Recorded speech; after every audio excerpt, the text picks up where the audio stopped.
why you're stuck in limerence, and how to stop. Limerence. Oh my God. Limerence is everywhere. We're all stuck in the obsessive, overthinking, overfeeling spiral. And then we start to go into the dopamine and what's happening in this drip. What is limerence, right? Limerence is an obsession with somebody without really having a relationship to back that up. It's an idealization. It's a fantasy about somebody. And more often than not, doesn't that sound like something pretty familiar, like an addiction loop? So the biggest problem I have as a licensed clinician with a trauma specialty with the word limerence is it's so clinical sounding and it's so nice sounding. Limerence. And I know there's a lot of talk about limerence is a healthy stage in the relationship. And that's like saying me smoking meth out of a light bulb was a healthy stage in my self-development journey. Like, It's no. It can be a very normal part. Like we can normalize it's a thing. But the problem with the word limerence is it moves so far away from what it actually is, which is a very vicious addiction spiral, a chemical addiction spiral. You can't get off an addiction loop if you don't know that you're on one. So let's call limerence what limerence is, a massive addiction surge. And all that it is, it's like, let's talk even physiologically. It's like your cortisol is spiking. Half the time when we're enamored with somebody, we're obsessed with them, we only really obsess over people that don't make us feel safe because we're filling in the blanks. When someone makes us feel really safe, seen, heard, and understood, you're very rarely obsessed with them because you're like, boring, right? Healthy equals boring. And so when we find ourselves in these limerence states, a couple of things I even off the bat is like, you got to take the shine off these people. It's really about looking, I will challenge this thought all day. Oh my God, they're so amazing. What makes them so amazing, right? Can you list out 5 things right now? What makes them so amazing? They're so thoughtful. List out 5 examples of why they're thoughtful. Because more often than not, you don't know this person well enough. Maybe you've had 1 or 2 dates. Maybe you haven't even gone out with this person.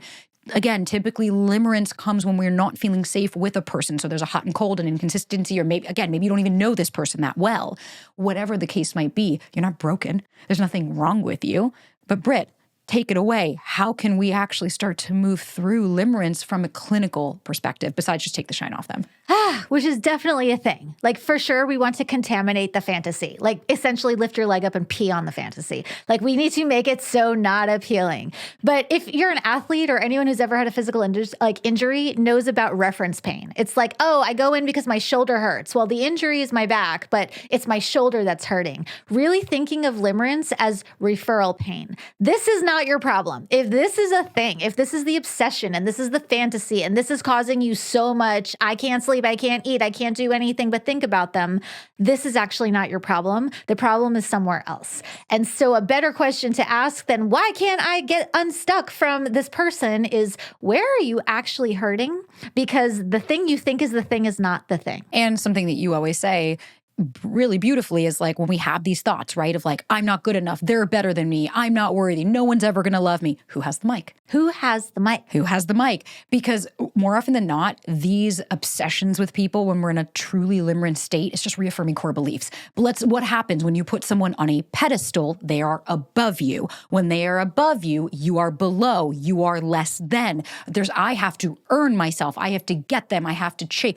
You're actually completely disconnected from yourself. You're self-abandoning. You're going after hoping that somebody else is going to make everything okay. And maybe that's a core belief. Maybe it's they remind you of their caregiver. Maybe there's somebody that feels super familiar, or maybe this behavior feels really familiar because it's all you've ever known. And limerence really is a sign of emotional regression, meaning I am younger or I'm feeling smaller and younger than my chronological biological age. And so if anyone's on a pedestal, I can't make you big without making me small. And so emotional regression is sort of that Alice in Wonderland's like, now I feel really big and now I feel really tiny and now I feel really entitled and now I feel like a total piece of crap. And so it's so important to ask, when I say who has the mic, what I mean is of all the different parts of you, and we have lots of parts, your personality, spoiler alert, is not just one thing. Everyone has multiple personalities, all different parts. Who has the mic means, how old do you feel right now? It's I can't live without them. That does not sound like a capable, functional adult person. That sounds like a teenager. And again, no shame. But in order to break through the spell of limerence, and it really does, and I've been there, you've been there, we've all been there. It feels like you're under a spell. The first task to breaking that spell is to say, who has the mic? How old is that part of me? What do they need? And that's where you're going to find your actual pain points that limerence is trying to medicate. And to give you an actual real life example of what we're actually referring to, I'll give you a quick story of my hot mess days when I was highly anxious and dating. So anxious, I couldn't sit still with myself. I would take naps in the day because that made the pain go away faster so I could have bulks of parts of my day. I didn't have to deal with it. And I dated a guy. We went on one date. I dated a guy. I say that very loosely. He was the guy, and it was when I lived in LA, and he was like this really big YouTuber, and he was this big celebrity guy. And he was, don't get me wrong, he was adorable. He was very cute. But like, by no means was this the best date of my life. I wasn't leaving. But I, put him on this pedestal of like, oh my God, he follows me. He only follows 492 people, and I'm one of them. Oh my God, he asked me out for a drink. And so when we went out for the drink, we had a nice time. We went and had dinner. I think he was a little bit more vulnerable than he thought he would because that's who I am. I'm very open and I can get people to feel really comfortable. And he opened up a little bit more than I think he wanted. And it wasn't like in a negative way. You could just see he was like, oop, got to pull back. Can't let her see this part of me. And he dropped me off home. We kissed. I remember he texted me after. I had such a great time. I'd love to see you again. And the motherfucker breadcrumbed me. He never made a consistent plan. He would just send photos of him shirtless. And I'd consistently be like, hey, I'm not interested in the casual thing. If you want to go out again, like, please make a plan. And he would consistently text me at 9 a.m. You up? You want to hang out? I'm like, hey, sorry, I have a life. I have a job. But I was enamored with this person. I was constantly checking and waiting for that dopamine hit of when am I going to see his number on my phone? Because I didn't have his name saved. I had his number. It gave my high even more. I could recognize who it was. And then when I really understood when I took the shine off of him, what it was if he accepted me and he chose me, then that would have made me valid, right? Look at somebody who's cool, who is accepted, who's liked. He's the hard to get guy. If he chooses me, then all of those core beliefs I had and my father telling me this and my siblings and everybody, all of my years telling me this would go away because the cool guy chose me. He didn't. And it wasn't until I had to really stop and say, what am I obsessed with? I had one evening with this guy. I don't know him.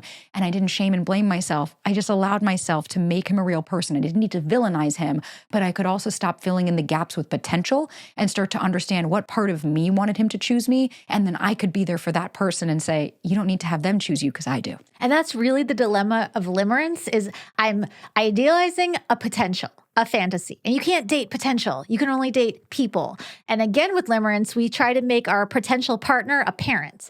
And anytime you're dating a parent, you're going to end up in a really bad situation because you can't be rescued and respected in the same relationship. It's going to have to be one or the other. Ooh, I love that. Guys, don't forget, if you're going through limerence, it's okay. You're a human. You're a human. Please don't beat yourself up, but really stop and think, who has the mic, right? When you're crying and you're gutted and you're devastated and you're just in your feels, who has the mic is going to change everything for you.